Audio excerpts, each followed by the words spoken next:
to our video. This video is about Cosplay 101, so I think we'll start off with introductions.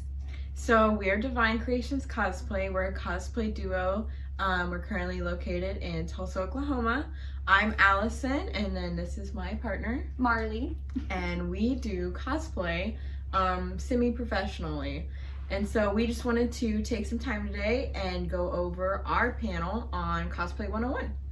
So we'll go ahead and get started with what is cosplay. So if you're watching this and you're like, cosplay? I've never heard of anything like that. Well, the easiest way to explain cosplay is costume play. So usually the way that we do cosplay, at least, is you dress up as a character and then you kind of perform like that character while you're acting like that character. Usually you go to like events or conventions and you just have a good time dressed as the character that you're portraying. And a lot of times you'll take pictures, have a good time. It's just dressing up as characters, usually ones that you like, and having a good time at an event. So where do you start when you want to become a cosplayer? Well, first you'll need to pick a character. We recommend picking a character you're really passionate about, so that way you are motivated to finish the costume or to buy all of the pieces. Pick an event next, so that way you have a deadline to get this costume together, and then that way you can plan to hang out with friends and maybe do a competition, take a lot of photos. So whenever you are looking for a costume, you can either buy it or you can make it. You can also do what we call our closet cosplays. So you'll just style your hair or buy a wig and just use outfits from your closet that are themed with the characters, like color choices or what they would wear for casual and stuff like that. So that's a much cheaper option than buying your own costume or making it from scratch. Yeah, and so then getting more into that, should you make your costume or should you buy a costume? If it's your first time cosplaying and you're like, I don't want to touch a sewing machine, I don't want to figure out how to do any of this stuff, then you're going to want to buy a costume. And there are some great websites to buy costumes from. Easy Cosplay, Amazon, Meet Costumes, even like old cosplayers who are selling their old costumes. We actually just cleaned out a bunch of our costumes. Yeah. And they'll sell them real cheap, and like you'll get some really good costumes just searching on Facebook Marketplace or Etsy or eBay and stuff like that. The one thing with buying a costume, always read the reviews. Always. If there's no reviews on it, try and find one with reviews, because if there's no reviews, that means either they were happy with it or they just didn't even like it, so they mailed it back. So if you do want to make a costume, there are great places to start with that too. So if you're like, I want to cosplay a character and you can't find the costume for them, well, that's when you start making your costume. And you can go to your closet and find like pieces of it. So like, let's say this character wears a white shirt and blue pants, and you have a white shirt and white pants. You can go buy yourself a bottle of fabric dye and dye them blue, and there you go.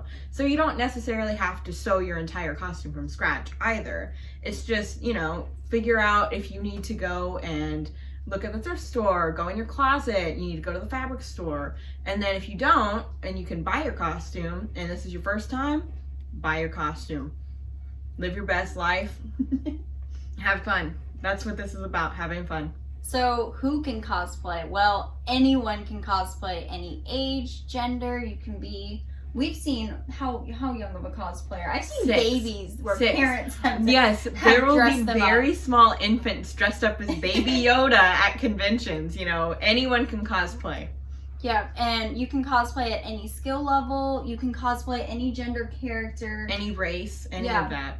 Really. So and always you're going to get negative comments and stuff sometimes, but you just got to ignore it. Cosplay who you want. Honestly, like I love cosplaying Elsa. I don't really look like Elsa, but I've gotten better at the makeup over the years. Mm-hmm. But at first people would be like, oh, I think Allison should do Elsa. And I was like, well, I love her.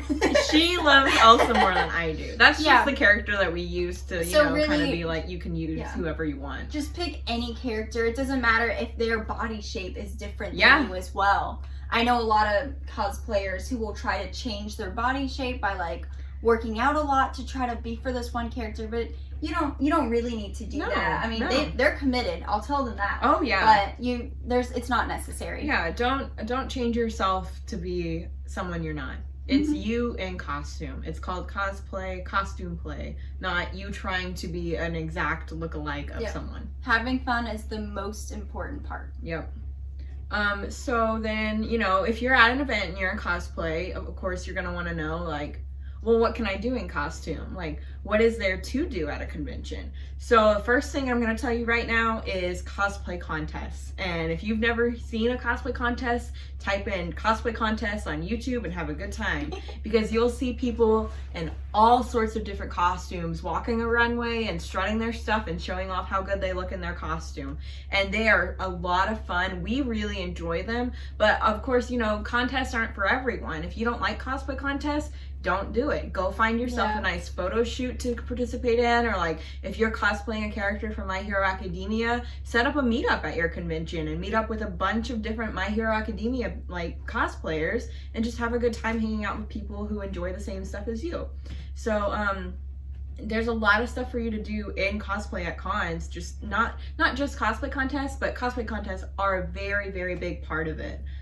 We actually do a panel on how to be a better competitor in cosplay contests, so that'll be later in the series about, you know, cosplay and stuff. But there's tons of stuff to do in cosplay. Yeah, so with the costume contest, you can also enter a bot category at some of the bigger and larger conventions. They'll have a bot category separate from the maid, so that way the bot costumes will get a prize as well, which typically they'll just let anyone enter. But they have some more rules and stuff on that. Yeah, it's just also so that way it's a fair competition for everyone. Because if you spent, you know, 500 plus hours on your costume and then someone over here, you know, buys their costume, there's nothing to say that this costume is better than this costume. It's just go and have fun. So what are some other things that you can do in cosplay? Like Allison said, you can do photo shoots. A lot of conventions will have meetups for specific genres of cosplayers. So I've seen the My Hero Academia meetups. I've seen Peachette meetups. I've seen Legend of Zelda meetups. I've seen Disney princesses, superheroes. So you just gotta find your group if you want to cosplay in that, and then you can meet up with a bunch of really cool people who love the same characters as you. And a lot of times you'll make lasting friendships like that, because it's like, oh, you like this character? I love that character too. Let's talk about all the things we like about them. And then the next thing you know, it's time for dinner. Yeah. So what are some other things? Just like wearing cosplay around your house and having a good time. TikTok, yeah. Making videos in cosplay, just having a good time. Charity events, actually, and going and visiting hospitals and stuff like that. If you're a very recognizable character, like I'm telling you right now, all of the hospitals and charity events, they need people all of the time. Doesn't matter your skill level, doesn't matter if you bought your costume, made your costume, doesn't matter if you even really look like the character unless you're in costume, you know. You go and you see all the little kids run up to you and they're screaming your character name. It's one of the most like rewarding things you can do in cosplay is doing charity events. Another thing that conventions like to do is they'll have a hallway runway contest. And so instead of just like the cosplay contest where the judges like, you know, nitpick you and ask you questions about your costume, the runway, you just walk up on stage, strut your stuff, and walk out. I haven't done a runway yet, but I've heard some great things. I know a lot of people like to do that because they get to show off their costume that they just bought or they were just able to finish in time for the convention. And they get to be more in character. With those kinds of things, it's more about being in character. So if you're a diehard fanatic of, you know, Harley Quinn and you're the best impersonator of her, get up on there and show everyone that you are Harley Quinn, you know? So, you know, after talking about everything that you can do, you know, like, let's start getting into, like, should you buy and, like, where to buy, and, like, let's go into that more like that. Because if you're a true beginner into cosplay, you're probably like, this is so much information in such a short amount of time. Just rewatch the video. Just rewatch the video 8 times, then you'll get it. But if you want to, like, you know, start into cosplay and you're going to buy a costume, those websites that I mentioned, they're great. List them again. Yeah, Mint Costumes, Amazon, Easy Cosplay, those are all great. And then, you know, buying them off of someone and just like, even if it's like, hey, you know, I see you're selling this for this much money. Can I get it for this much? I'm sure they're going to negotiate with you and you're going to get a good price on a costume that way too. For wigs, we really like to use Arta wigs and 5 Wits wigs. Epic Cosplay Wigs is still good. And then sometimes Amazon can be good, but really, really read the reviews on Amazon because sometimes you'll get really good wigs, sometimes you get really bad wigs. We really like the wig line Chrisma on Amazon for our lace front wigs. We've never had an issue with them. Yeah, and beautiful. If you don't know what a lace front wig is, it's a wig that has lace sewn on the front, so where your hairline looks more natural. Yeah, we have one right here actually, so you can kind of see. So it looks more natural on this wig compared to wigs that have like bangs. Like this wig right here behind me, it has bangs, so there's no need for that. But that's just like a little different on that. And then, you know, there's all sorts of places you can get stuff from to buy cosplay. And if anyone ever tries to tell you that your cosplay isn't as good because you bought it, then they're wrong. Because it doesn't matter if you buy your costume or if you make your costume. What matters is that you feel good and you're having fun. So if you're looking at making your costume from scratch, some good places to start are looking at reference images of your character. You want to know every single detail on that costume, especially if you're planning on competing, where you can get those materials, if you can buy specific pieces to save you time, or if you already have pieces in your closet or from other costumes as well. And then next you'll want to look at patterning. If you can buy a Simplicity pattern or McCall's pattern, Butterick. To sew. Those are sewing patterns. To see if they have anything similar. And a lot of times they'll have them specifically for that character. I've seen like Harley Quinn, Wonder Woman, Deadpool, Elsa.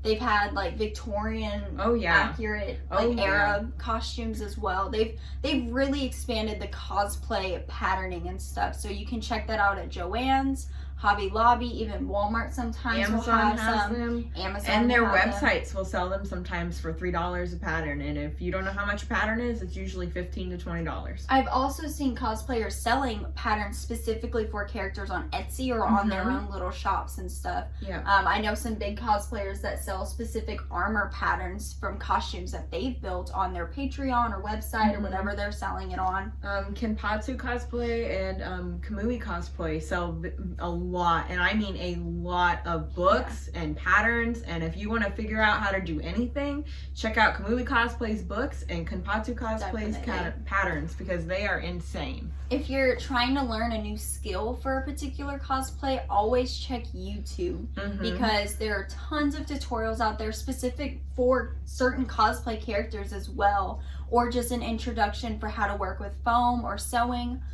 Evil Ted Cosplay is a very good YouTuber that does really good intro to foam. He explains all of the materials he uses, what he uses it for, how he uses it. A lot of times they'll even put links down in the description of the video that says, this is where I bought everything. Personally, the best way to me to figure out new skill sets is finding a cosplayer who has them and reaching out to them and seeing if they have any tips that they can give you, or if they've cosplayed the character that you want to cosplay. What did they learn when they were making this costume, or what issues did they run into that they had to work around? So that way you're learning from their mistakes as well and their successes. Yeah, and that's also a really good way, because like, you know, if you don't know how to sew and you know someone's grandma knows how to sew, be like, hey, can I go hang out with your grandma for an afternoon? You may hear some weird stories, but you're gonna learn how to sew, that's for sure. My mom taught me how to sew, and I thank her every day for it, you know?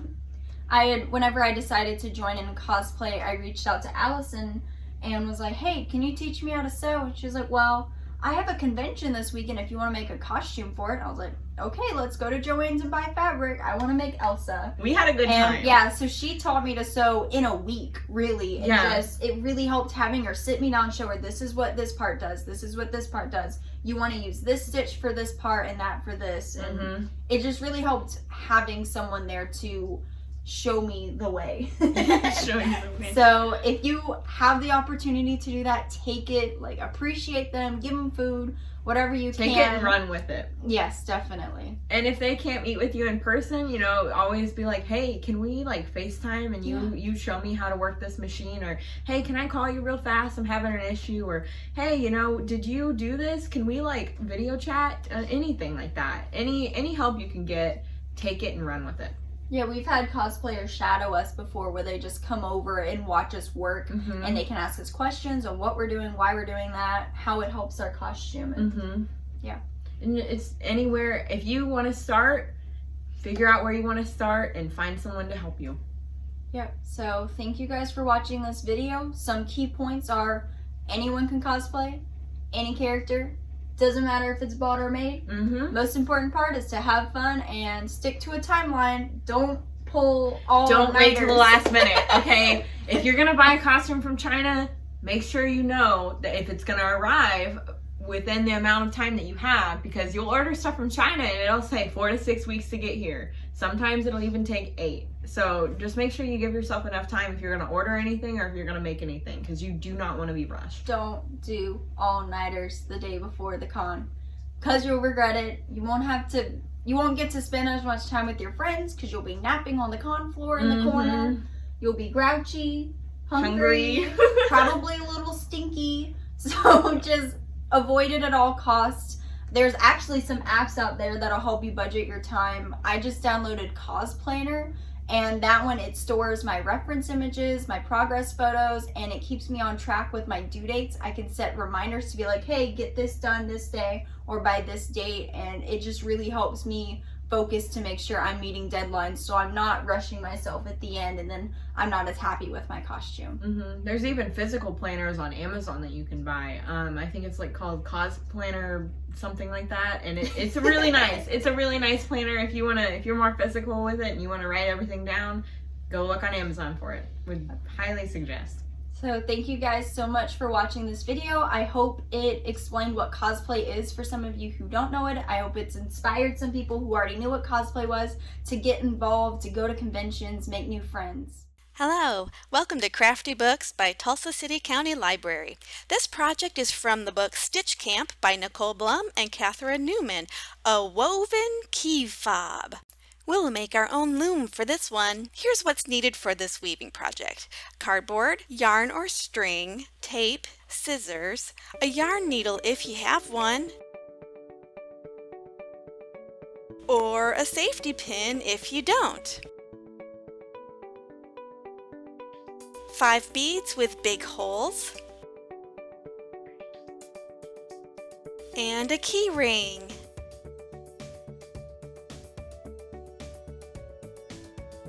Cut a small piece of cardboard. The piece I'm cutting is about 6 inches long by 3 inches wide. Next, I measure the notches. I measure from the straightest long edge. There are 6 notches on the top and the bottom. Mark each notch at 1/4 inch apart. Cut about a 1/2 inch into the cardboard where the notches are marked. Wedge the end of the yarn into the first notch and tape it down. Continue wrapping the yarn between each notch lengthwise along the front and back.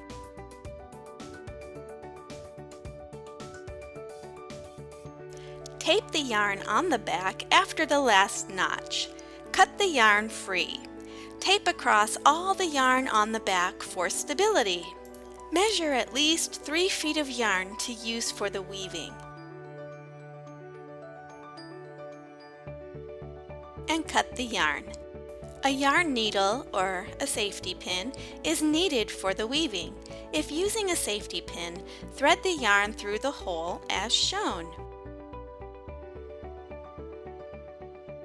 Or put the yarn through the eye of the yarn needle.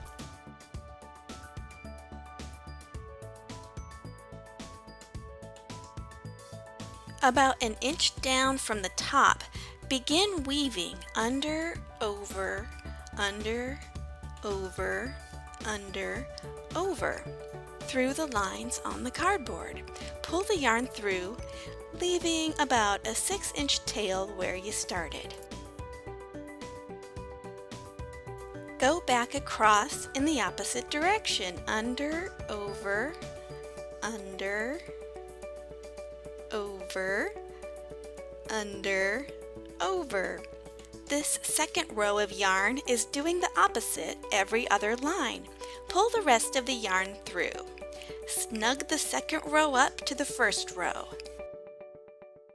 Repeat in the same direction as the first row. Under, over, under, over, under, over. Pull the yarn through. I have too much yarn on my needle. I cut about 6 feet. The lines on the edges will want to pull in toward the center. Tug the edges back out as you go to keep them straight. Snug up your row and repeat.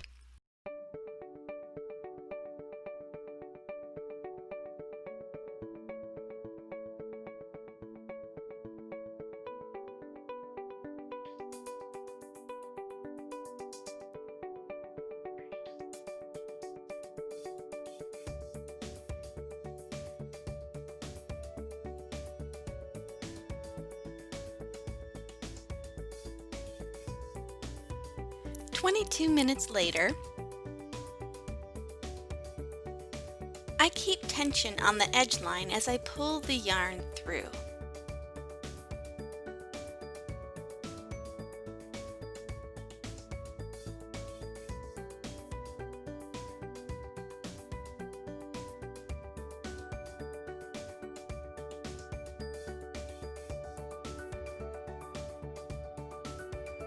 I snug up each row by pulling up on the yarn.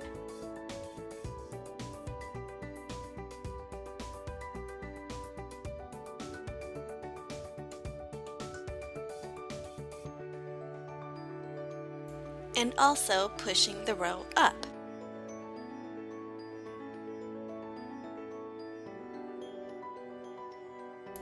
Cut the yarn of the last row, leaving about a 6-inch tail. Hold the lines in place as you cut the bottom of the lines free.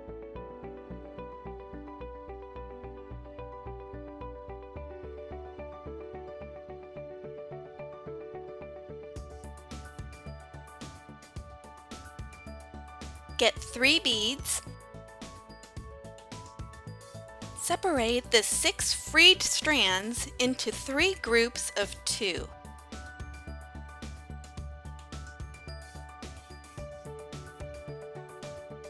If the hole on the beads are large enough, you could simply push the 2 strands of yarn through the hole. The holes in my beads are not large enough to do that. I need a tool. A yarn needle works well. Put the needle through the bead.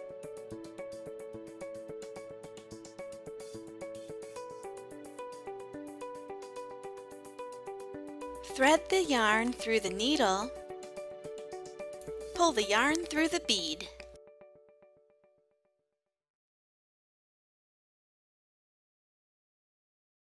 Snug the bead up to the weaving. Tie some knots to hold the bead in place. I'm tying 3 knots for this bead.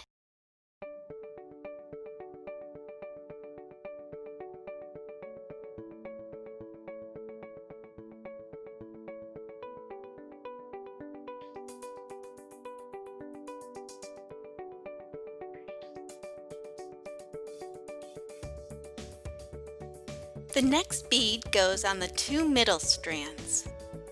I'll use thread to get the yarn through the next bead. I make a loop with the thread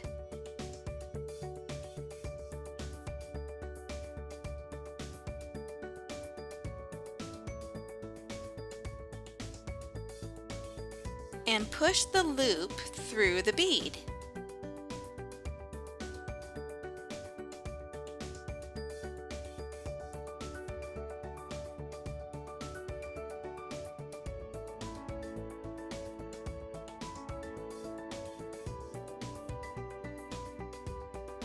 The yarn goes through the loop,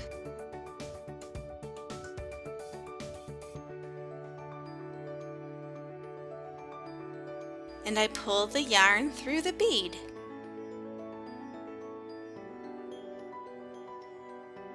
Snug up the bead and tie the knots.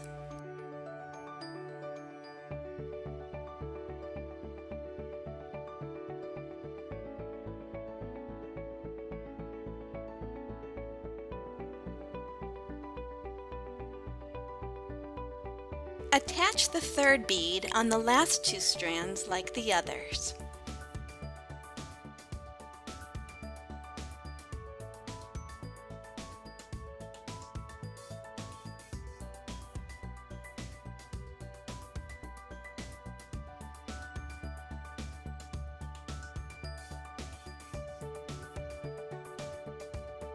Now we secure the 6-inch tail ends of the woven yarn. Flip the piece over to the back.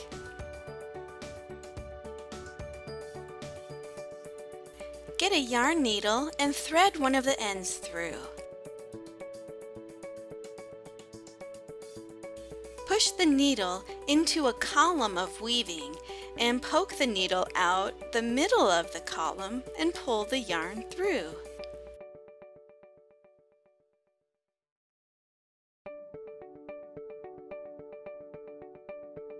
Be careful the yarn is not caught on a bead.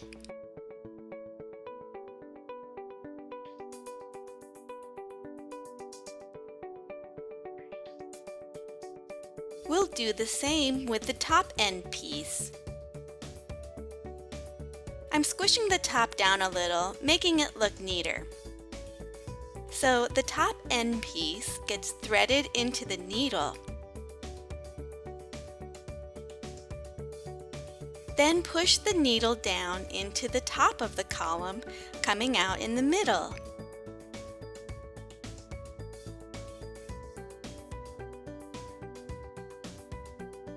Make the top neat if needed.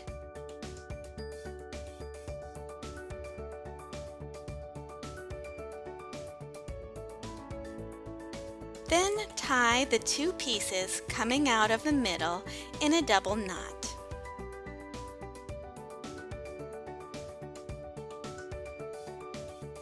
We'll hide these ends back inside the column.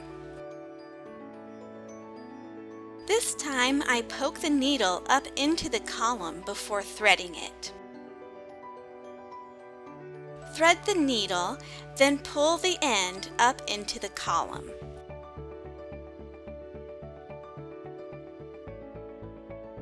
Cut off the end where it comes out of the column. Do the same with the other end.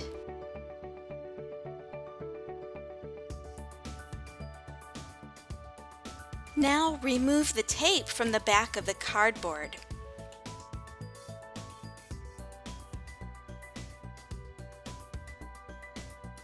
Carefully remove the lines of yarn out of the notches.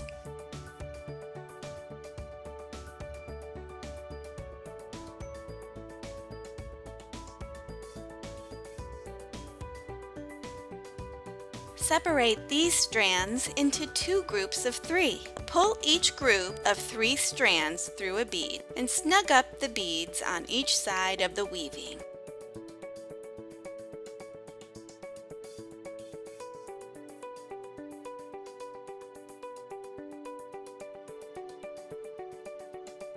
Tie some knots on each side to secure each bead.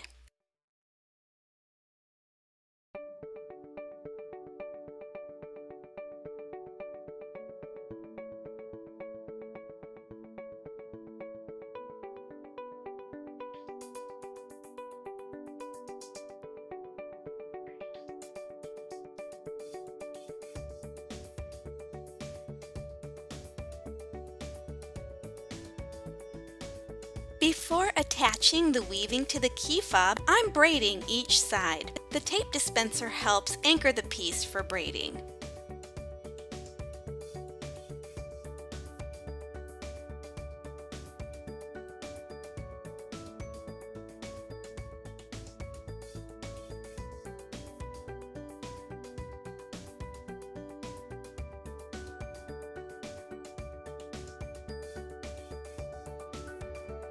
The braids should be the same length.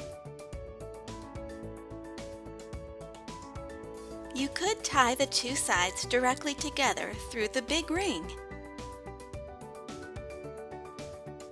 Or, like I do, tie them through the small ring. I remove the small ring to get the yarn through it.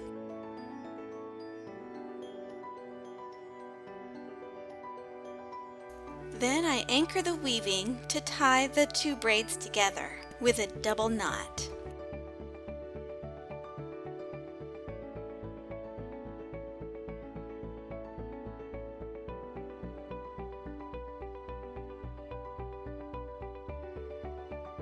I can now cut off the ends and reattach the key ring.